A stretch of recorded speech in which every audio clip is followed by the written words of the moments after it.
Áudio, o livro O Grande Conflito, uma saga milenar e seu final surpreendente. Capítulo 5. A Aurora. Deus não permitiu que sua palavra fosse totalmente destruída.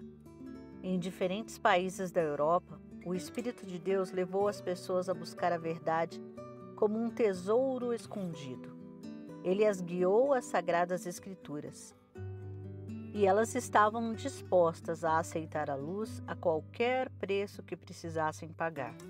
Embora não vissem tudo com clareza, o Espírito as ajudou a compreender muitas verdades ocultas por bastante tempo. Havia chegado o momento de as Escrituras serem entregues ao povo na própria língua. Tinha passado a meia-noite do mundo. Em muitas terras, sinais da chegada da aurora se aproximavam. No século XIV, surgiu na Inglaterra a, abre aspas, estrela da manhã da Reforma, fecha aspas. John Wycliffe se destacou na faculdade por sua espiritualidade fervorosa, bem como por seu conhecimento acadêmico sensato. Educado na filosofia escolástica, nas leis da igreja e na lei civil, ele se preparou para tomar frente na grande luta por liberdade civil e religiosa.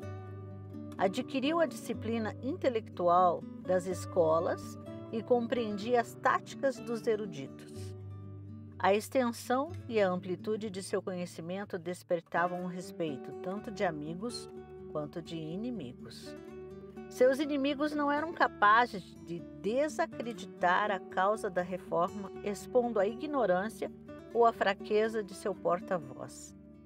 Enquanto Wycliffe ainda estava na faculdade, começou a estudar as Escrituras. Antes disso, sentiu uma grande carência que nem os estudos acadêmicos, nem os ensinos da igreja eram capazes de suprir. Na palavra de Deus, encontrou aquilo que buscava. Viu Cristo ser apresentado como nosso único advogado. Decidiu proclamar as verdades que descobriu. Quando começou sua obra, Wycliffe não se opôs a Roma. No entanto, quanto mais claramente reconhecia os erros do papado, com maior avidez apresentava os ensinos da Bíblia. Percebeu que Roma havia abandonado a palavra de Deus, trocando-a pelas tradições humanas. Sem temor, Wycliffe acusava o sacerdócio de haver abandonado as Escrituras e exigia que a Bíblia fosse restaurada ao povo e sua autoridade estabelecida na igreja novamente. Era um pregador habilidoso e eloquente, e sua vida diária demonstrava as verdades que pregava. Seu conhecimento das Escrituras, a pureza de sua vida e sua coragem e integridade obtinham respeito por toda parte. Muitos viam os males da Igreja Romana, recebiam de bom grado e com alegria as verdades que Wycliffe trazia à tona. No entanto, os líderes papais se encheram de ira. Esse reformador estava adquirindo influência maior que a deles. Detector de erros. Wycliffe era um perspicaz detector de erros e se posicionava destemidamente contra os abusos que Roma aprovava. Embora fosse capelão do rei, objetou com ousadia ao pagamento de tributos que o Papa exigia do rei da Inglaterra. A reivindicação papal de autoridade sobre os governantes seculares era contrária tanto à razão quanto à revelação. As exigências do Papa haviam despertado ressentimento e os ensinos de Wycliffe influenciavam a mente dos líderes da nação. O rei e os nobres se uniram na recusa a pagar tributos.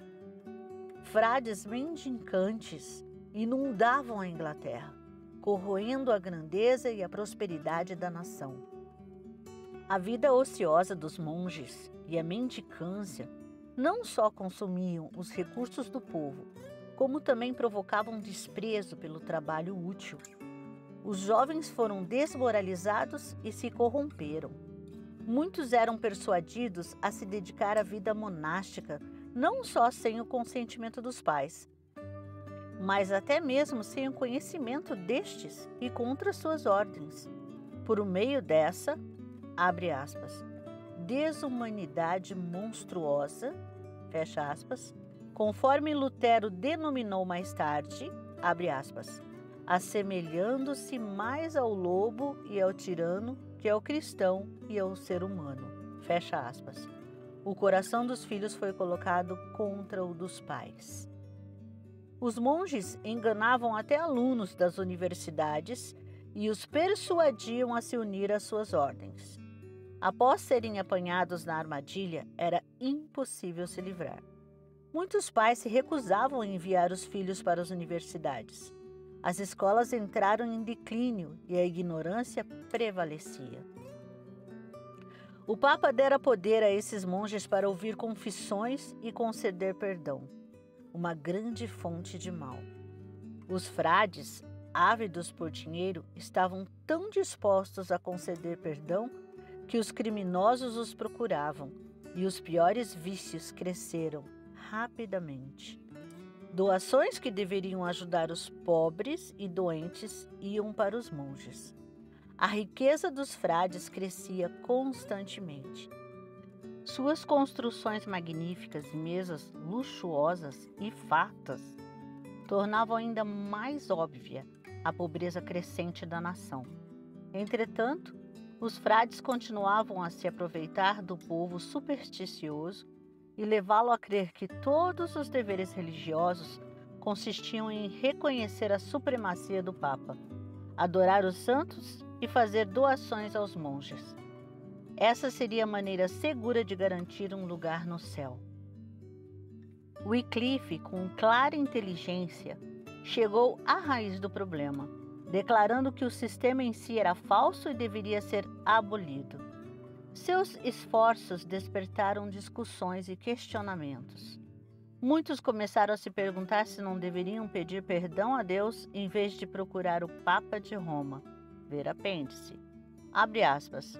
Os monges e sacerdotes de Roma, fecha aspas, diziam, abre aspas, estão nos consumindo como câncer. Deus precisa nos livrar. Caso contrário, o povo perecerá. Fecha aspas. Os monges mendicantes afirmavam estar seguindo o exemplo do Salvador. Diziam que Jesus e seus discípulos eram sustentados por doações das pessoas. Essa alegação levou muitos à Bíblia a fim de aprender a verdade por si mesmos. Wycliffe começou a escrever e publicar tratados contra os frades, chamando o povo a conhecer os ensinos da Bíblia e seu autor. Ele não poderia ter usado um meio mais eficaz para derrotar a gigantesca estrutura que o Papa havia edificado, na qual milhões eram mantidos cativos. Para defender os direitos da coroa inglesa dos abusos de Roma, Wycliffe foi nomeado embaixador real da Holanda.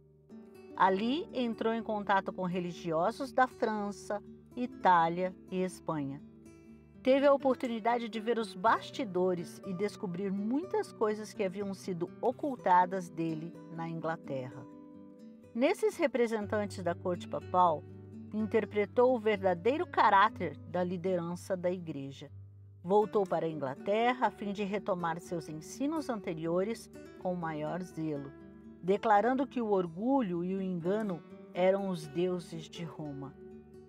Depois que Wycliffe voltou para a Inglaterra, o rei o nomeou reitor de Lutterworth.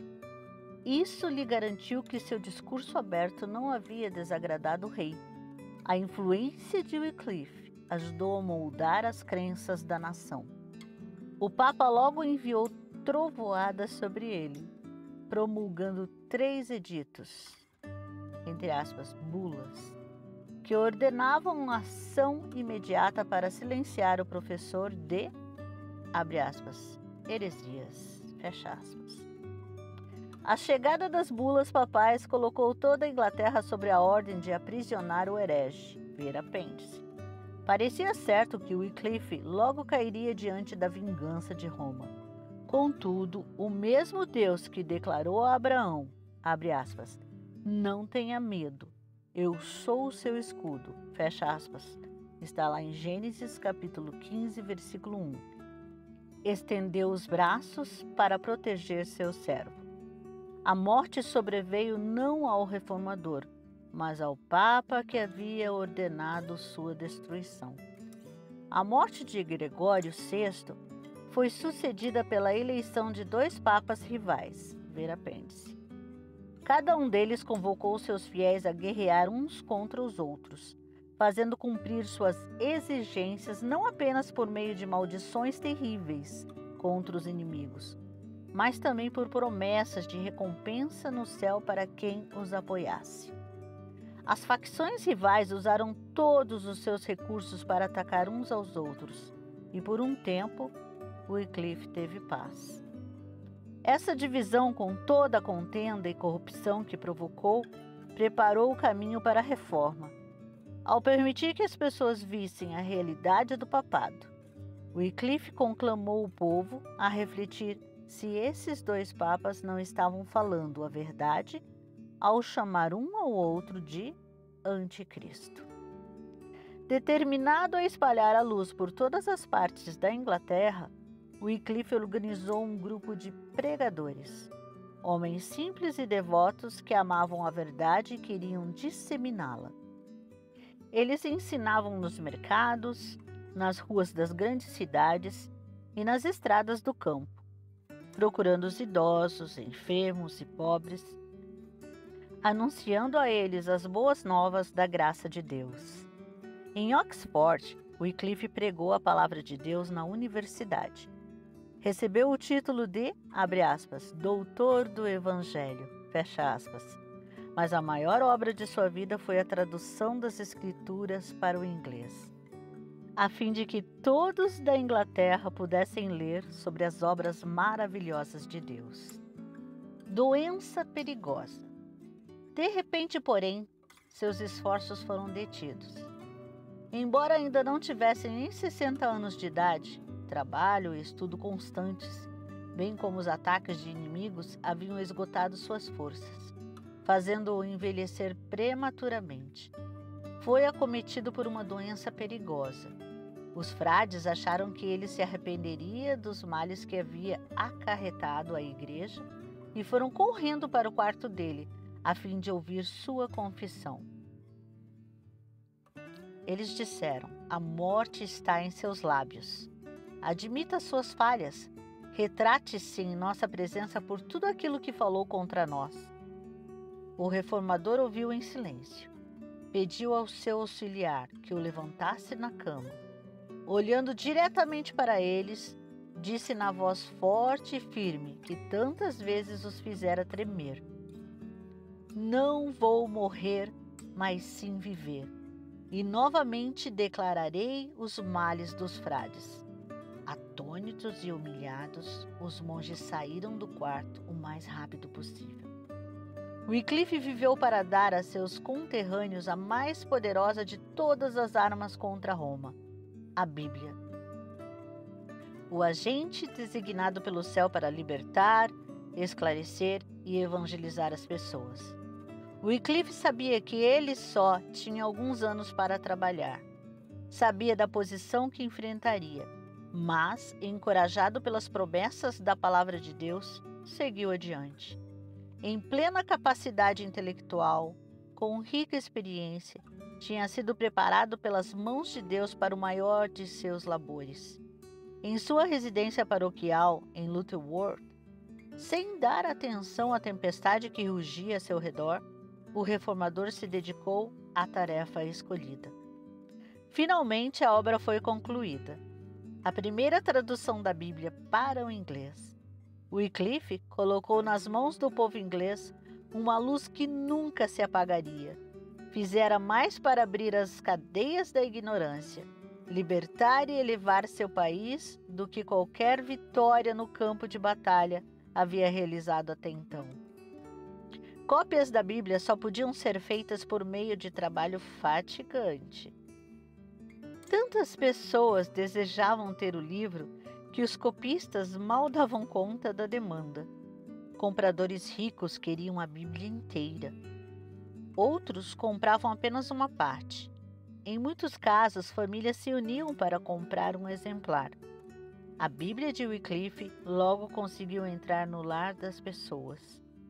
Wycliffe passou a ensinar as doutrinas distintivas do protestantismo, a salvação pela fé em Cristo e a infalibilidade apenas da Bíblia.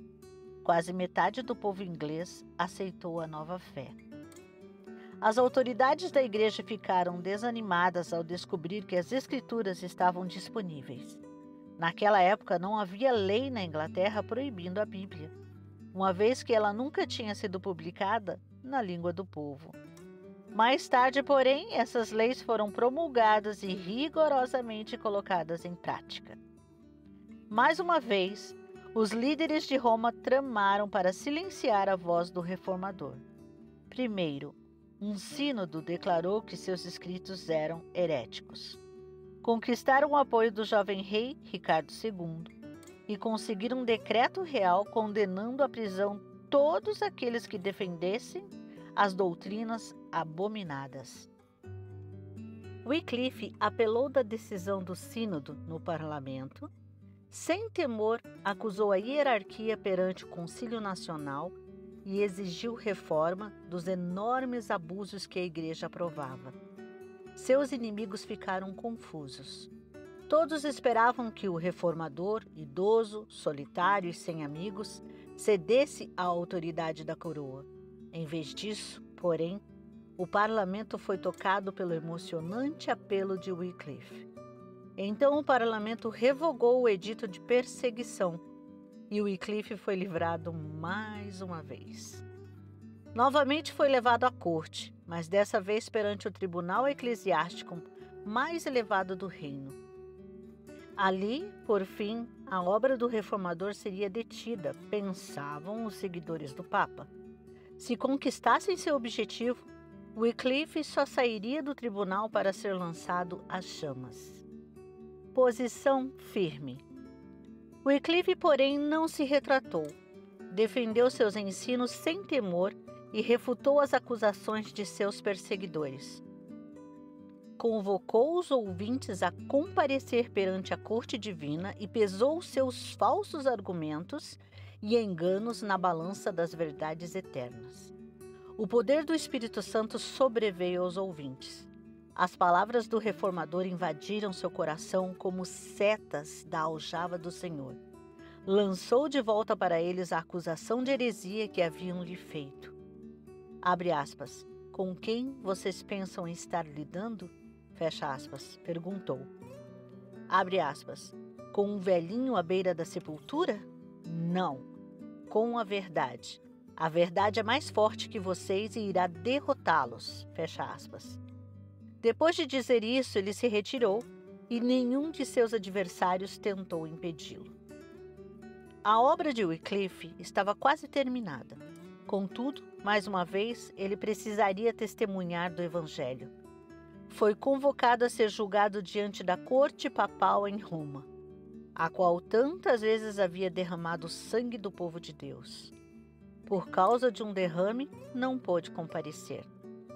Muito embora fosse impossível ir pessoalmente para ser ouvido em Roma, ele falou por carta. Com espírito respeitoso e cristão, o reformador escreveu para o Papa, mas fazendo uma repreensão severa à pompa e ao orgulho do papado. Wycliffe demonstrou a mansidão e a humildade de Cristo ao Papa e a seus cardeais, revelando não só a eles, mas a toda a cristandade, o contraste entre aqueles líderes e o mestre a quem alegavam representar. A expectativa total de Wycliffe era que a própria vida seria o preço de sua fidelidade. O rei, o papa e os bispos se uniram para destruí-lo e parecia certo que dentro de poucos meses ele seria queimado na estaca. Mesmo assim, sua coragem permaneceu inabalável. Tendo defendido a verdade com ousadia ao longo de toda a sua vida, Wycliffe não seria vítima do ódio de seus adversários. O Senhor tinha sido seu protetor e então, quando os oponentes de Wycliffe tinham a certeza de que iriam pegá-lo, a mão de Deus o tirou do alcance deles. Em sua igreja, em Lutterworth, quando estava prestes a ministrar a ceia, teve um derrame e morreu pouco tempo depois. Um novo tempo. Deus colocou a palavra da verdade na boca de Wycliffe, protegeu sua vida e prolongou sua obra até ele lançar os fundamentos da reforma. Não houve ninguém antes dele cuja obra pudesse ajudá-lo a moldar o sistema da reforma. Foi o primeiro porta-voz de uma nova era. Contudo, na verdade que apresentou, havia uma unidade e inteireza que reformadores posteriores não ultrapassaram e alguns nem chegaram a alcançar. A estrutura era tão firme e verdadeira que aqueles que o sucederam não precisaram refazê-la. O grande movimento que Wycliffe iniciou, a libertação das Nações Unidas e Roma por tanto tempo, se originou na Bíblia. Ela foi a fonte de bênção que fluiu pelas eras desde o século XIV. Embora Wycliffe tinha sido educado para considerar Roma uma autoridade infalível e aceitar seus ensinos e costumes milenares com reverência inquestionável, afastou-se de tudo isso para ouvir a santa palavra de Deus. Declarou que a única autoridade verdadeira não era a Igreja falando por meio do Papa, mas a voz de Deus se comunicando em sua palavra, e ensinava que o Espírito Santo era seu único intérprete. Wycliffe foi um dos maiores reformadores. Poucos que vieram depois se igualaram a ele. Pureza de vida, diligência constante em estudo e labores, integridade incorruptível e amor cristão caracterizaram o primeiro dos reformadores. Foi a Bíblia quem o fez assim. O estudo das Escrituras enobrece cada pensamento, sentimento e ambição, de uma forma que nenhum outro estudo é capaz de fazer. Dá firmeza de propósito, coragem e força. O estudo fervoroso e reverente das Escrituras pode dar ao mundo pessoas de intelecto mais forte e princípios mais nobres do que o resultado da melhor instrução disponível em meio às filosofias humanas. Os seguidores de Wycliffe, conhecidos como wyclifistas e lollardos, se espalharam por outras terras e levaram o evangelho consigo. A partir do momento em que seu líder se foi, os pregadores passaram a trabalhar com um zelo ainda maior do que antes. Muitas pessoas se reuniam para ouvi-los. Alguns nobres e até mesmo a esposa do rei faziam parte do grupo de conversos. Em muitos lugares, as pessoas retiraram das igrejas os símbolos idólatras de Roma. Entretanto, logo perseguição implacável recaiu sobre aqueles que ousaram aceitar a Bíblia como guia. Pela primeira vez na história da Inglaterra, a lei passou a condenar à estaca os discípulos do Evangelho. Era martírio após martírio. Aqueles que pregavam a verdade eram caçados como inimigos da igreja e traidores do reino, mas eles continuavam a pregar em lugares secretos. Encontravam abrigo nos lares humildes dos pobres e, com frequência, se escondiam em tocas de cavernas. Um protesto calmo e paciente contra a corrupção da fé religiosa continuou por séculos. Os cristãos daquela época haviam aprendido a amar a palavra de Deus e sofreram com perseverança por causa disso. Muitos sacrificaram seus bens terrenos por Cristo. Aqueles que tinham permissão para viver em seus lares abrigavam com alegria os cristãos banidos. Então também eram expulsos e aceitavam jubilosos seu papel de excluídos. Muitos davam testemunho destemido em prol da verdade nas celas de calabouços, em meio à tortura e às chamas, regozijando-se por serem considerados dignos de ter, abre aspas, participação em seus sofrimentos, fecha aspas. Filipenses capítulo 3, versículo 10. O ódio dos defensores do Papa não se satisfez nem enquanto o corpo de Wycliffe repousava na sepultura. Mais de 40 anos após a sua morte, exumaram seus ossos. Então, os queimaram em público e jogaram as cinzas em um riacho próximo. Um antigo escritor conta, abre aspas, esse riacho conduziu as cinzas ao rio Avon. O Avon os levou ao Severn. O Severn a mares estreitos. E os mares ao grande oceano. E assim as cinzas se tornaram um símbolo de sua doutrina, hoje espalhada pelo mundo inteiro. Fecha aspas. Por meio dos escritos de Wycliffe, João Hus, da Boêmia, renunciou a muitos dos erros da Igreja Católica. Da Boêmia, a obra se difundiu para outras terras. A mão divina estava preparando o caminho para a grande reforma.